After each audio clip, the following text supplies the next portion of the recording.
15장 5절로 7절에 있는 말씀 우리 한 목소리로 읽도록 하겠습니다. 그를 이끌고 밖으로 나가 이르시되 하늘을 우러러 무뼈를 셀 수 있나 보라.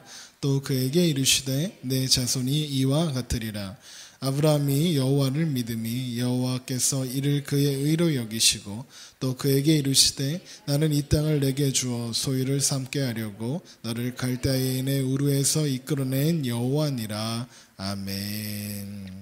오늘도 살아계셔서 여전히 우리와 함께 하시고 우리의 작은 신음에도 응답하시는 하나님 앞에 살아가는 저와 여러분 되시기를 주님의 이름으로 축원합니다. 오늘은 추석입니다. 한가위라고도 합니다.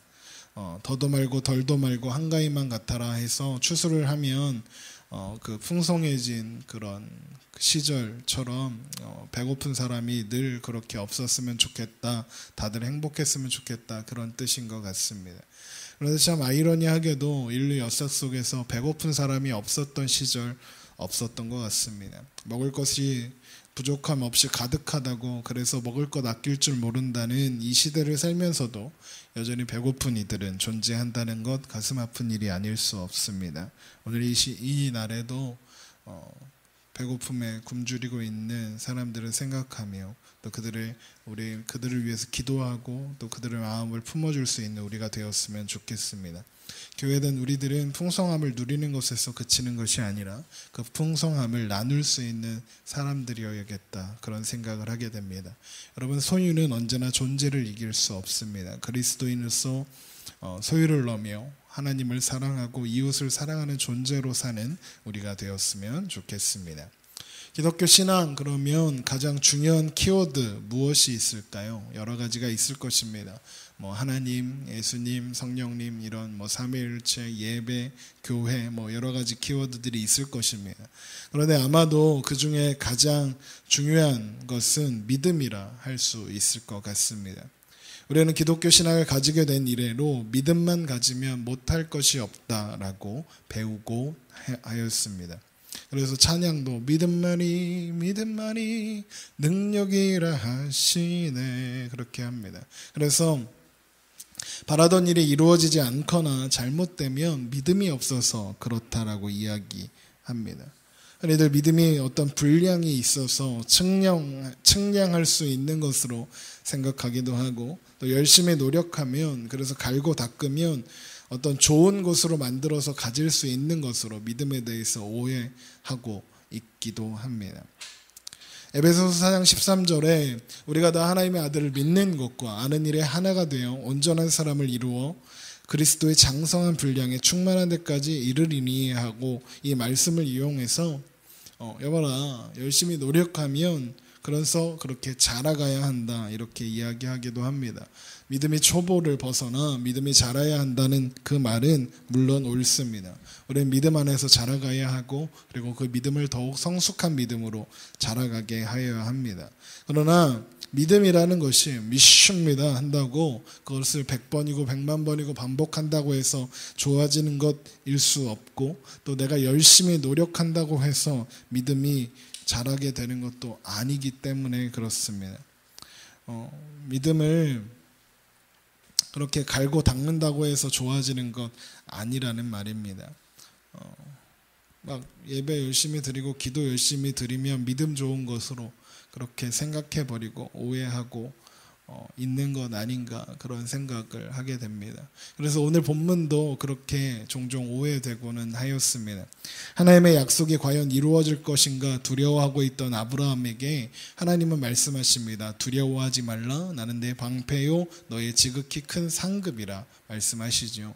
두려워하는 아브라함에게 하나님은 다시 한번 약속을 확인시켜 주시는 겁니다. 그러자 6절에, 오늘 본문 6절입니다. 아브라함이 여호와를 믿으니 여호와께서 이를 그의 의로 여기셨다 하였습니다. 아브라함이 하나님을 믿었고 하나님은 아브라함을 의롭게 여기셨다, 그렇게 기록하고 있습니다.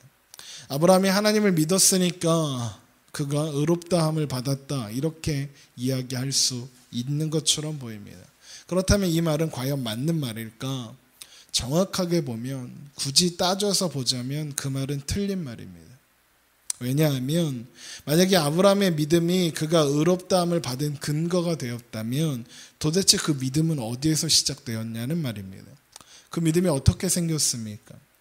우리가 아브라함의 인생을 추적해 가면서 확인하고 있는 것이 무엇입니까? 아브라함이 하나님에 의해서 갈대아 우르에서 등 떠밀려 나왔고 그의 주변에서 일어나는 여러 사건들을 통해서 조금씩 그가 하나님의 하나님 되심을 알아가더라 그것을 알게 되었습니다. 기근으로 인해서 애굽으로 내려갔다가 아내를 빼앗길 뻔했지만 하나님 개입하셔서 바로를 굴복시키셨습니다. 아브라함은 강대국의 왕인 바로조차 하나님 앞에서 얼마나 무력한 존재가 될 수 있는지 확인하였고 하나님이 얼마나 위대한 분인지도 알게 되었습니다. 그래서 이를 계기로 해서 연합군들이 전쟁하는 그 전쟁터로 뛰어들어서 롯을 구해오고 그 전쟁의 판도를 바꿔놓는 엄청난 일도 이룰 수 있었던 것입니다. 그리고 나서 오늘 15장에 온 것입니다. 그런데 그 엄청난 일을 이루고 또 하나님의 하나님 되심을 조금씩 발견하고 있는 아브라함이었음에도 불구하고 그는 여전히 두려워하였습니다. 하나님께서는 아브라함에게 두려워하지 말라 이렇게 이야기하는 것입니다. 그러나 이제야 그러자 하나님께서 두려워하지 말라 그러자 이제야 아브라함이 하나님을 믿었다 이렇게 이야기합니다. 뭔가 이상합니다. 지금 아브라함에게 믿음이 있습니까? 아브라함이 믿었나요? 우리가 쉽게 이해하는 믿음이 아브라함에게 있었다면 이 대목에서 아브라함은 툴툴 털고 일어나 두려움 없이 하나님의 길을 가야 했습니다. 하나님의 약속을 믿고 일어나 믿음으로 잘 먹고 잘 살아야 합니다. 그런데 그 믿음이 참 훌륭했더라 이렇게 결론이 이어져야 하는데 그리고 나서 이어지는 이야기들을 읽어보면 그는 여전히 두려워했습니다. 그는 여전히 하나님의 약속이 어떻게 이루어질까 두려워하였습니다. 깜깜한 어둠이 임했을 때 그는 두려워하였다라고 성경은 이야기합니다. 마치 그 인생이 어떻게 풀릴지 몰라 두려워하는 우리들의 모습처럼 아브라함도 똑같이 두려움을 가지고 있었습니다. 하나님은 그런 아브라함을 이끌어 피의 언약을 세우셨습니다.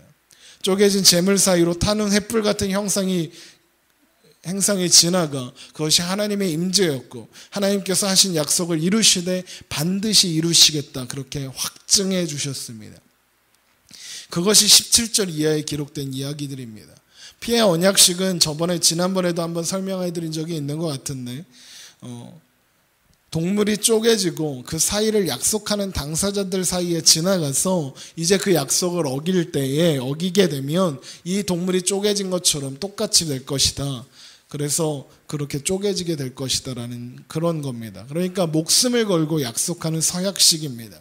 약속을 무슨 일이 있어도 목숨을 걸고 지킬 것이다. 그렇게 맹세하는 대목인 것입니다. 약속하는 사람들이 그래서 함께 손을 붙잡고 그 언약식에 참여해야 옳습니다. 그런데 지금 이 사건에서 아브라함에게 하나님께서 나타나셔서 맺고자 하셨던 그 피의 언약식에서 하나님만 쪼개진 고기 사이로 지나가셨습니다. 아브라함에게 함께 지나가자 하지 않으셨습니다. 이 약속이 너를 근거로 해서 이루어지는 것이 아니다. 하나님께서 확증해 주시는 장면인 것입니다. 그래서 우리가 창세기 15장에서 잊지 말아야 할 것은 아브라함이 하나님을 믿었다 그러면 그 믿음은 아브라함이 하나님 앞에 꺼내놓는 믿음 아니라는 것입니다. 아브라함이 하나님 내가 이렇게 하나님을 믿습니다 라고 보여주는 것 아니라는 것입니다. 하나님께서 여태껏 아브라함에게 만들어 오신 결과물이고 그 결정체라고 보는 것이 훨씬 자연스럽습니다. 그래서 로마서 4장은 아브라함에 대해서 이렇게 이야기합니다. 우리 한번 말씀을 찾아보겠습니다. 로마서 4장 1절부터 보도록 하겠습니다.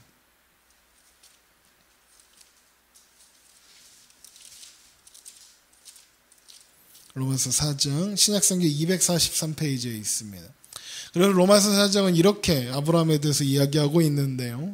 로마서 4장 1절부터 8절까지 보겠습니다. 그런즉 육신으로 우리 조상인 아브라함이 무엇을 얻었다 하리요? 만일 아브라함의 행위로서 의롭다함을 받았으면 자랑할 것이 있으려니와 하나님 앞에서는 없느니라. 성경이 무엇을 말하느냐? 아브라함이 하나님을 믿음에 그것이 그에게 의로 여겨진 바 되었느니라.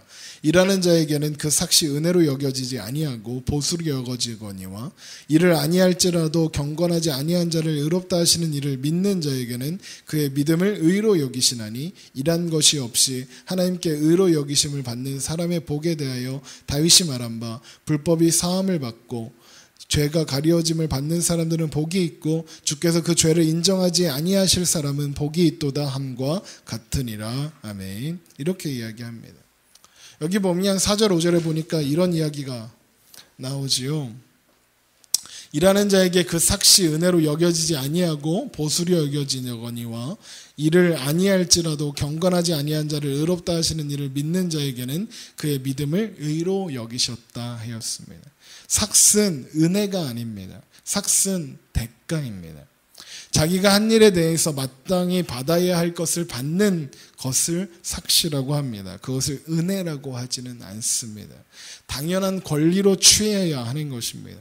1시간 일해서 시급 6,000원 받는 것을 은혜라고 하지 않습니다. 로마서 4장은 바로 그런 이야기를 하고 있는 것입니다. 구원은 내가 1시간 일해서 그에 합당한 시급을 받는 것 아니라는 겁니다. 그래서 구원은 믿음으로 얻는다 그러면 그 믿음은 내가 내놓은 것이어서는 안 된다는 것입니다. 그래서 구원은 믿음으로 얻는다 하면서 삭은 은혜가 아니라는 이야기를 굳이 하는 것입니다. 구원은 은혜고 삭은 은혜가 아닙니다. 삭과 구원은 받는 방법이 다릅니다. 그래서 믿음으로 구원을 얻었다 할 때 우리는 믿음이 무엇인지 정확히 알아야 합니다. 이 부분에서 틀려버리면 믿음은 내가 어떻게 해서든지 하나님 앞에 보여드려야 하는 조건이 되어버리기 쉽기 때문입니다. 하나님 내가 믿었습니다. 그래서 내가 구원을 얻었습니다. 그 말은 맞는 말이지만 틀리기도 합니다. 왜냐하면 그 표현 자체가 구원에 대하여 내가 믿었으니 당연히 얻어야 할 것을 얻는 것으로 오해하게 만들기 때문에 그렇습니다. 결국 같은 이야기 계속 반복하고 있는데 믿음이 구원의 조건이 된다라고 이야기할 때 그 믿음은 내가 믿는 것 아니라는 겁니다. 내가 꺼내놓은 것 아니라는 겁니다. 믿음이 도대체 무엇입니까? 로마서 1장 17절을 한번 가보시기 바랍니다. 로마서 1장 17절에 아주 재미난 이야기가 기록되어 있습니다. 로마서 1장 17절 복음에는 하나님의 의가 나타나서 믿음으로 믿음에 이르게 하나니 기록된 바 오직 의인은 믿음으로 말미암아 살리라 함과 같으니라 하였습니다. 여기 보면 복음, 하나님의 의, 그리고 믿음 나옵니다. 믿음이 어디에서부터 출발했느냐? 복음에서 출발합니다. 그런데 그 복음에서 무엇이 나옵니까? 하나님의 의가 나타났답니다. 하나님의 의가 나타나서 믿음으로 믿음에 이르게 하였습니다. 그래서 믿음의 근원이 무엇인가 추적해보면 복음이고 그 복음의 핵심의 그 근원은 무엇이냐? 하나님의 의라는 것입니다. 하나님의 의로부터 믿음이 나왔다라고 하는 겁니다. 하나님의 의라는 것은 무엇이냐? 이런 겁니다. 아버지가 자식에 대해서 끝까지 아버지 노릇을 하는 겁니다. 그것을 신학의 용어로 하나님의 의라고 하는 겁니다. 성경에서 말하는 의는 관계를 맺고 사는 어떤 존재가 그 관계 속에서 요구되어지는 의무와 책임을 성실하게 수행하는 것을 의라고 합니다. 그래서 하나님 앞에 우리가 우리의 의롭다함을 드러낼 수 없는 것입니다. 왜냐하면 하나님과 우리의 관계에서 우리가 어떤 의무와 책임을 하나님 앞에 성실하게 수행할 만한 것들이 우리에게 없기 때문에 그렇습니다. 그러나 하나님의 의는 성립합니다. 왜냐하면 하나님은 우리에게 대한 의무와 책임을 성실하게 수행하고 계시기 때문에 그렇습니다. 그래서 하나님의 의는 하나님께서 관계를 맺고 있는 하나님의 백성들에게 하나님께서 하실 일을 성실하게 하시는 것입니다. 바로 아버지로서의 역할입니다. 자식을 향한 아버지의 사랑과 은혜와 뜻이 우리를 믿음에 이르게 하였습니다. 그럼 복음이 무엇입니까? 좋은 소식이라고 우리는 배웠습니다. 무엇이 좋은 소식일까요? 여러분에게 좋은 소식은 무엇이 있을까요? 로또에 당첨되었다든가, 자녀가 좋은 대학에 합격했다더라, 응원하는 팀이 시합에서 이겼다더라 하는 것은 정확하게 말하면 좋은 소식이기 어렵습니다. 온전한 좋은 소식이 되려면 모든 사람에게 좋은 소식이어야 합니다. 그런데 누군가 이겨서 기뻐하면 반드시 진 쪽은 실패합니다. 내 자녀가 좋은 대학에 들어갔기 때문에 기뻐하면 조금 떨어지는, 세상의 기준에서 조금 떨어지는 대학에 들어간 자식의 부모들은 당연히 슬퍼할 수밖에 없습니다. 온전한 기쁨이 아닙니다. 영원히 변치 않을 좋은 온전한 기쁜 소식이어야 복음입니다. 그 복음은 죄와 허물로 죽을 수밖에 없었던 우리를 위하여 하나님께서 그 아들 예수 그리스도를 보내셨고, 그 아들은 우리 하나님의 백성들을 위해서 기꺼이 하나님의 저주를 받아 십자가에 죽으셨고, 하나님은 그 아들을 살려내셨으며, 그리고 삼위 하나님께서 하신 일이 이제 우리의 것이 되어 우리가 용서를 받고 나음을 입게 된 것, 그것이 복음입니다. 그리고 그 복음을 믿는 자들을 우리는 그리스도인이라 부르는 것입니다. 그리고 어떤 사람에게 복음이 진짜 복음, 진짜 굿뉴스, 좋은 소식이 되려면 그 소식이 자기와 관계 있다는 것이 전제되어야 합니다. 복음이 진짜 복음이 되려면 반드시 필요한 것이 무엇이냐? 오늘 우리가 살펴보는 믿음이라는 겁니다. 그런데 그 믿음은 어떻게 가지게 되는 것입니까? 하나님의 의로부터 출발한다 하였습니다. 하나님이 주시는 겁니다. 그래서 믿음이란 하나님이 구원을 주시려고 하는 대상에게 조건이나 자격을 요구하지 않으시고, 그것을 찾지 않으시고 거저주시는, 그것을 믿음이라 하는 것입니다. 그래서 성경은 구원을 은혜요 선물이라 하는 것입니다. 그래서 로마서 3장 27절에 그런즉 자랑할 때가 어디에 있느냐, 있을 수 없느니라. 무슨 법으로냐, 행위로냐, 아니라 오직 믿음의 법으로다. 그러므로 사람이 의롭다 하심을 얻는 것은 율법의 행위에 있지 아니하고 믿음으로 되는 줄을 우리가 인정하노라 하였습니다. 자랑할 수 없는 것입니다. 값없이 받은 것인데 무엇을 해서 받은 것처럼 자랑할 수는 없다는 겁니다. 내가 이렇게 자라서 내가 이것 받았다 자랑할 수 없다는 겁니다. 그러면 무엇을 자랑하겠습니까? 내가 이렇게 보잘것없는데 하나님이 이거 나 주셨다라고 자랑하는 겁니다.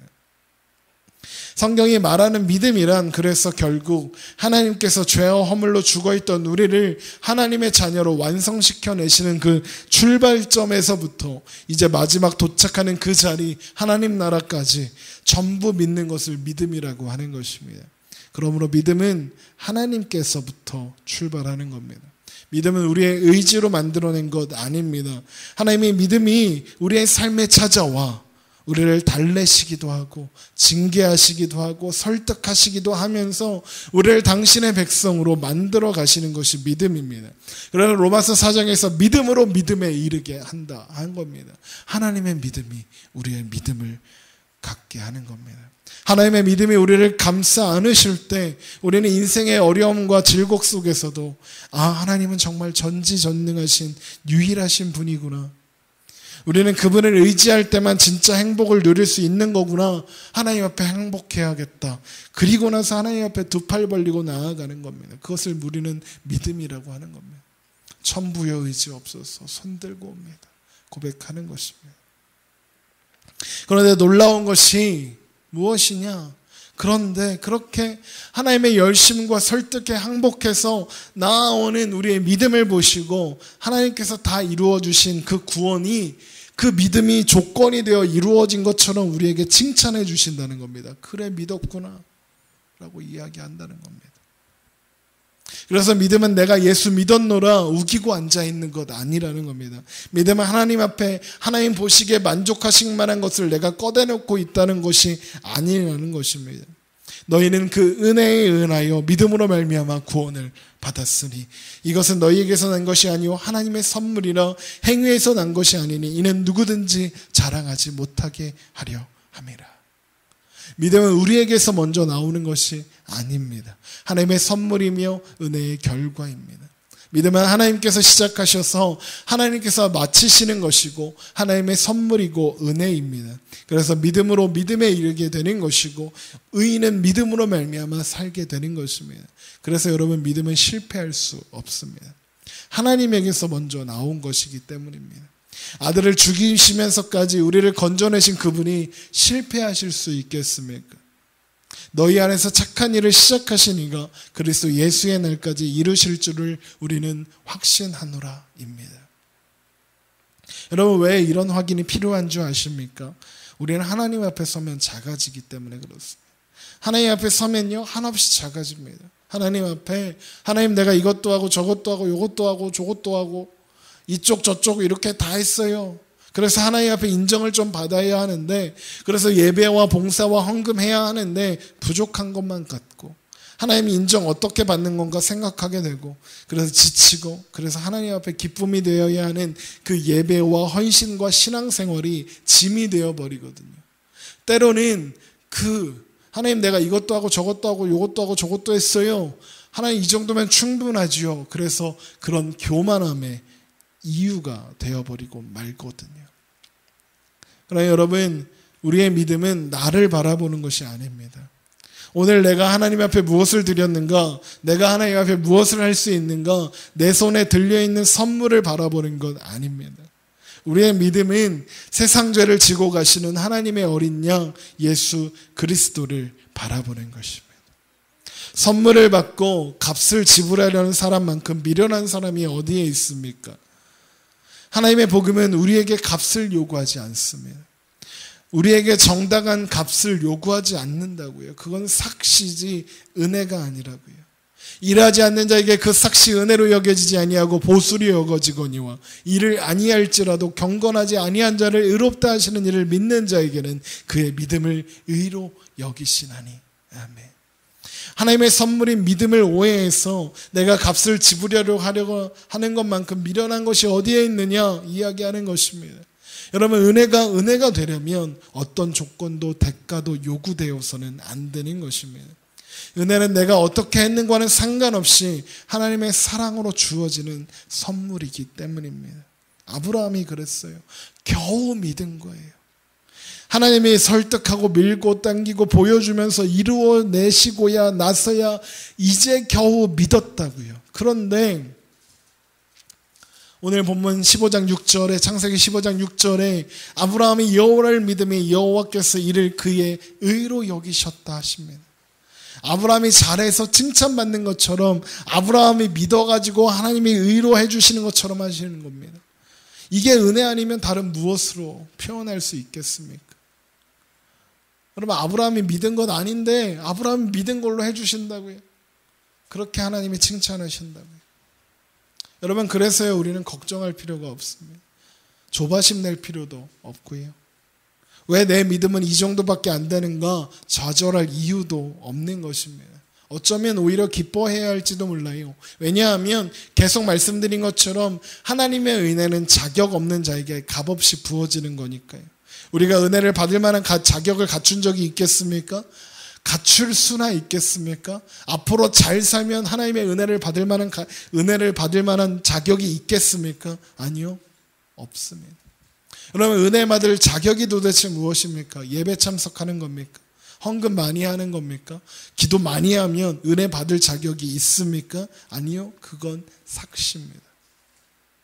하나님께 은혜 받을 자격이라는 것은 단 하나밖에 없습니다. 내가 하나님 앞에 은혜를 받을 만한 자격이 없지만, 그런 죄인이지만 그럼에도 불구하고 그런 나에게 은혜를 베풀어 주시는 하나님, 그 하나님을 아는 것뿐입니다. 그저 은혜를 기쁨으로 받아 누리면 되는 것입니다. 여러분, 그래서 우리는 하나님을 알아야 하는 겁니다. 아는 만큼 행복할 수 있고 아는 만큼 평안을 누릴 수 있기 때문에 그렇습니다. 아는 만큼 두려움이 사라집니다. 그래서 호세아 선지자는 이야기하는 거예요. 우리가 여호와를 알자, 힘써 알자. 하나님은요, 나를 내 존재 그대로 사랑하십니다. 그냥 내 모습 이대로 살아도 하나님은 여러분을 사랑하신다고요. 여러분, 우리가 어떻게 구원을 받았습니까? 우리가 믿어서 구원을 얻는 것 아니라 하나님이 우리를 이 자리까지 끌어오셨습니다. 그랬더니 어느 날인가 주님 내가 믿습니다 그렇게 고백하게 된 거예요. 이게 기적입니다. 하나님이 끌어오셔서 내가 고백했더니 그랬더니 하나님이 그 믿음을 칭찬하시는 겁니다. 더 큰 은혜로 채우시겠대요. 여러분이 예배를 드리기 때문에, 여러분이 헌금을 얼마 하기 때문에, 여러분이 어떤 직분을 감당하고 어떤 헌신을 하기 때문에 하나님 여러분 사랑하시는 게 아니라 그냥 여러분이라서요. 그냥 나라서, 그냥 우리라서 사랑하시는 거라고요. 우리가 언제부터 하나님을 알았겠습니까? 우리가 아직 죄인 되었을 때 그리스도께서 우리를 위하여 죽으심으로 하나님께서 우리에 대한 자기의 사랑을 확증하셨느니라. 하나님이 먼저 사랑해 주셨으니까 우리가 알게 된 거잖아요. 그 앞에, 그 은혜 앞에 우리가 무슨 명함을 내밀겠습니까? 하나님 나 이렇게 했어요. 그러니까 이거 내놓으세요. 그렇게 할 자격이 있겠습니까? 자랑할 만한 거리가 어디에 있겠습니까? 자랑할 것은 그래서 예수 그리스도의 십자가 그리고 은혜 밖에는 없는 것 아니겠습니까? 더 웃긴 건요, 은혜로 누리게 된 것들 가지고 하나님 앞에 나와서 하나님 나 이렇게 잘했죠 하시면 하나님이 오고 그랬죠요 이러면서 칭찬하신대요. 반대로요, 은혜를 그렇게 누리라고 살면서 그렇게 실패하고 좌절하고 넘어지고 다쳐서 오면 하나님이 괜찮아 많이 아파? 괜찮아, 내가 회복시켜 줄게 하신다는 거예요.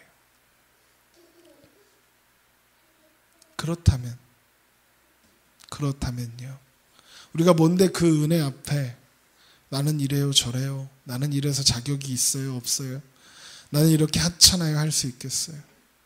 세상 모든 사람들이요, 우리를 실패자라고 너는 답이 없다고 그렇게 말한다 해도 우리는 여전히 은혜 안에 있어요. 우리는 여전히 하나님의 손 안에 붙들려 있어요. 그러니까 살아보는 거예요. 그래서 믿음 때문에 삽니다 고백할 수 있는 거예요. 그 하나님이요, 나를 붙잡고 계시는 그 하나님이요, 오늘을 살아보라고 그렇게 말씀하시니까 우리는 살아보는 거예요. 두려움의 한가운데에서 흔들리는 아브라함, 그를 향한 하나님의 열심히 만들어낸 그 작은 아주 작디 작은 그 믿음의 고백을 하나님께서 의로 여기셨대요.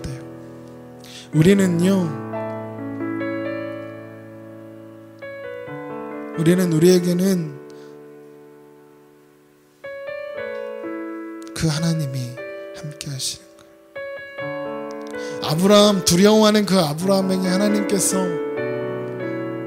믿음을 만들어내시고 그 믿음을 칭찬해 주셨다면 우리에게는 더욱더 그렇게 하시지 않으시겠습니까? 두렵고요, 막막하고 넘어질까 두렵지만 그 은혜 안에 사는 나임을 알기에 오늘도 그렇게 우리는 사는 것입니다. 그래서 오직 의인은 믿음으로 말미암아 살리라 고백하는 것입니다. 믿음 때문에 사는 겁니다. 우리가 믿음 때문에 의인 된 것 아니고요, 하나님 믿음 주셔서 그 믿음을 보시고 하나님의 의로 여기시는 것입니다. 우리가 꺼내놓은 믿음 보고 하나님 의롭다 하시는 것이 아니라 하나님 우리에게 주신 그 믿음 보고 하나님 의롭다 하시는 겁니다. 그래서 우리는 믿음 때문에 삽니다. 여러분, 그래서 오늘도 우리는 그렇게 믿음으로 살 수 있는 것입니다. 우리 함께 찬양하면 나아가기 원합니다.